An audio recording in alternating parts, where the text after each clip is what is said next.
Hello, everybody. Hello, hello. So glad that you could join me today. I have something I think is very important to discuss with you. I think you think it is too. I know that you value your health, and I know you want to stay healthy right through to your last breath. I don't think you want to be in a nursing home or having relatives have to care for you in your declining years. And too often we see friends and relatives or just strangers and they have people looking after them all the time. They're getting frailer and frailer. They go from a cane to a walker to a wheelchair, and sometimes they're bedridden. And this can last for years. It's very sad. It's very debilitating. And I'm here to tell you that you don't have to be that way. It's very simple to avoid all that. So, what I'm going to be doing is sharing some information with you. I would love to have your comments in the description below. Just leave me a comment as to what you thought about it, what questions I did not answer, what other types of videos you would like me to prepare for you and your friends. If you feel that somebody would benefit from this, please share it. Please give me a thumbs up if you listened and you thought it was worthwhile. And I will be putting links in the description for a free tracker. You'll learn more about it as we discuss.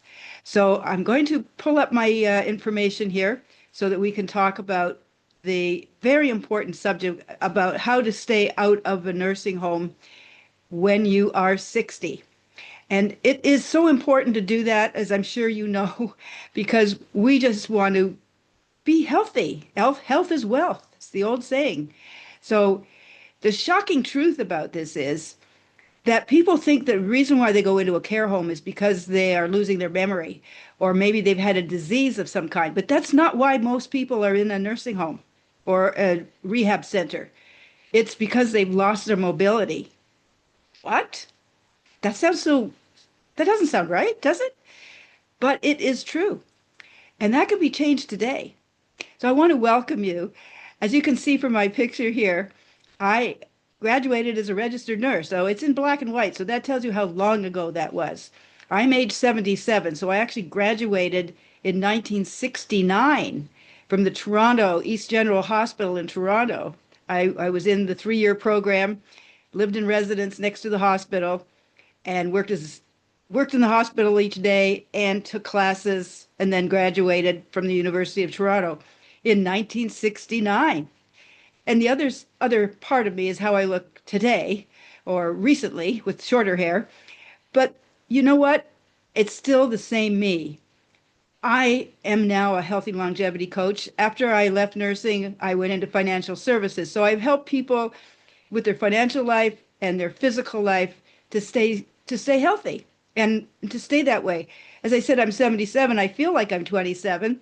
I probably act like I'm 7, but I want to stay healthy and independent for as long as I breathe. So it's not about fear, it's about freedom. And I promise you, by the end of this information piece, you're going to know the simple daily steps that you can put into action right away to stay mobile, remain independent, remain in control. So you don't have to ask somebody to look after you. As I mentioned, there's a common misconception that the reason why you need care is because you've had a disease or you have Alzheimer's or other type of dementia. It's actually because of loss of physical function.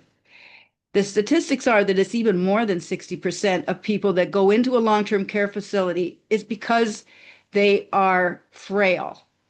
It's because they've fallen and they can't get up. You know that old commercial? The sad truth is if you fall and you break a hip, at least 30% of you will die within the first month. 30%. 50% will never walk properly again. They'll always be walking with a cane or a walker. So you don't want to be there. You want to maintain your strength all along. And there are many ways to do that, but I'm just going to deal with some simple ones today. The early signs of having this lack of mobility are that you're struggling to get off the toilet. You can't stand up that way without something to bolster you off. Or maybe you have problems getting up the stairs, just even 2 or 3 stairs, let alone a whole flight of stairs. Or you can't reach things off your top shelf in your cabinet. You can't put your baggage into the overhead compartment in the airplane. So if you can just do a little bit every day to prevent that, it'll go a long way. There's four big movements that predict independence.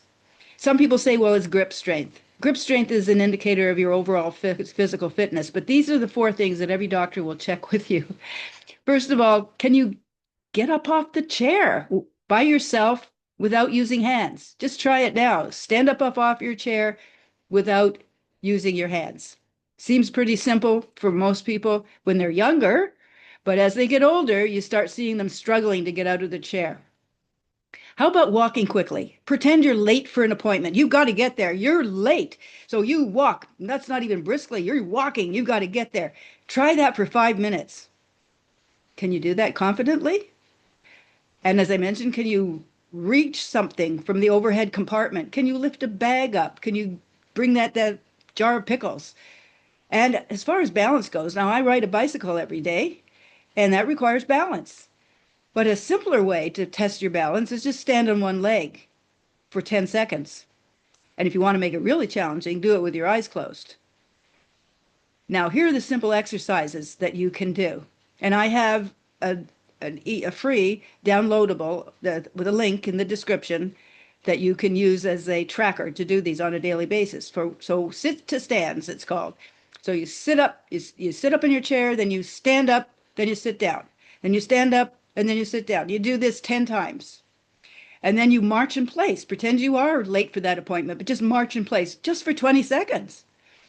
And then practice arm raises and add a little weight to it, either light weights, hand weights, or soup cans if you don't have any hand weights, and just lift them up over your head and down, and lift them up and down, and do 10 of those.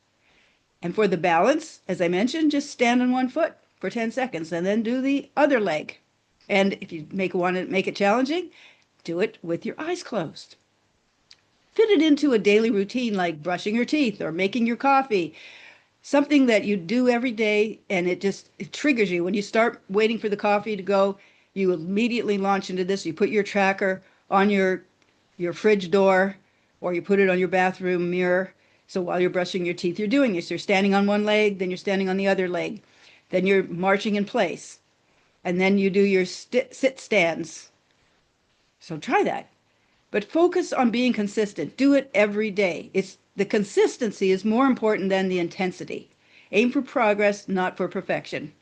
When you wake up in the morning, you're dehydrated. You haven't had anything to drink for hopefully 7 to 8 hours while you've had a blissful night's sleep. And more on that subject on another video. So it's really important also through the day to stay hydrated. But in the morning, it's very important. I have hydrogenated water, and I'll talk more about that in another video as well. You add extra hydrogen to your water, and that really helps your brain and your whole cardiovascular system. But just drink it. I drink tea throughout the day. It always is caffeine free. And then when you eat meals, have protein. You can have animal protein, vegetable protein, both of them. I will tell you that you get more protein per ounce from animal protein than you do from vegetable. You usually have to eat 2 to 3 times as much vegetable protein just to get the same amount net from eating animal protein. It's not as available, as they say, in vegetable protein to your body. When you wake up in the morning, step outside and greet the sun. Smile, breathe from the diaphragm. Thank God for another healthy, beautiful day, but get that sunshine on your face. Spend time outdoors to get natural sunlight.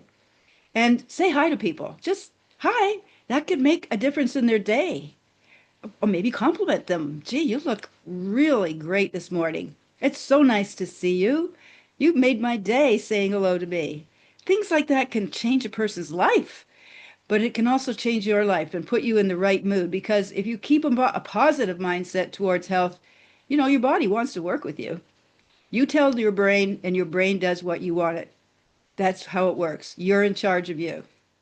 If it's to be, it's up to me. You know that old saying. So independence is not about luck. It's about a series of deliberate choices. It's building one small habit at a time. Remember, you have everything needed to stay strong, capable, and free. Independence is not luck. And so if you start with small habits, develop them one at a time, and stay consistent, you'll get there. Everybody has the potential to stay strong and capable. So spread this inspiration with people that you know and love. Share this video, like it, give me your comments about what you think I should have said, or what I did say, or what else I should say in another video. I'd love to hear from you. And say, I choose independence. Show your commitment to yourself and to your friends and your loved ones. I'm the oldest of 5 children, so I like to set an example, be a role model for my younger brothers and sisters. So when they see me out bicycling, swimming, kayaking, rucking, weight training, they see that I do that every day, all week long. They say, well, I guess I can't slack off. If Gail's doing it at age 77 and I'm much younger, I guess I'm going to do it too. So, in conclusion, please make sure to let me know what you think about what I've said today. Download your free daily independence tracker. There's a link in the description below. We get into these types of subjects every week. Usually at the end of the week, I do my recording, and I would love to have your feedback. It's all based on science. It's all based on helping you keep healthy. I have a website. You can scan this QR code, or you can go to my website directly. It's gailnichols.com. That's Gail Nichols, Nichols.com. And click on the link there too to schedule a free consultation, find out what's going on with you and how I might be able to help you with one-on-one coaching or group coaching, or speak at one of your events. Maybe you're having a group meeting somewhere. I can do it virtually or in person. All things are possible. Let's get together. Let's work together. Thanks so much. I appreciate you being here today. I appreciate having the opportunity to meet with you, and look forward to talking to you again in the future.